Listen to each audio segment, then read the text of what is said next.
ఇక 5వ మరియు చివరి ఘట్టంలోకి వస్తున్నాం. 37 నుంచి 50వ అధ్యాయం వరకు సాగే ఈ భాగం బహుశా కథలో అత్యంత నాటకీయమైనది.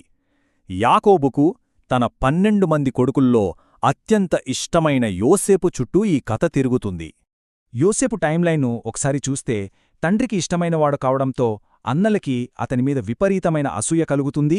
వాళ్లు యోసేపును ఐగుప్తుకు బానిసగా అమ్మేయడం, అక్కడ పోతిఫర్ ఇంట్లో పనికి కుదరడం, అబద్ధపు ఆరోపణలతో జైలుకెళ్లడం, అక్కడ నుంచి ఏకంగా ఐగుప్తు దేశానికే ప్రధానమంత్రి స్థాయికి ఎదగడం.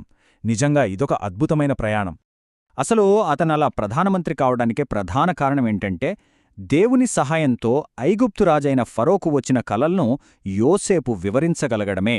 రాబోయే 7 ఏళ్లపాటు రాష్ట్రాన్ని ముంచెత్తే సమృద్ధిని, ఆ తర్వాత వెంటనే రాబోయే 7 ఏళ్ల భయంకరమైన కరువును అతను ముందుగానే పసిగట్టి రాజ్యాన్ని కాపాడతాడు. ఇదే కరువు సమయంలో ఆహారం కోసం వచ్చిన తన అన్నలను యోసేపు గుర్తుపడతాడు. వాళ్లు చేసిన ద్రోహాన్ని మనసులో పెట్టుకోకుండా వారిని క్షమించేస్తాడు.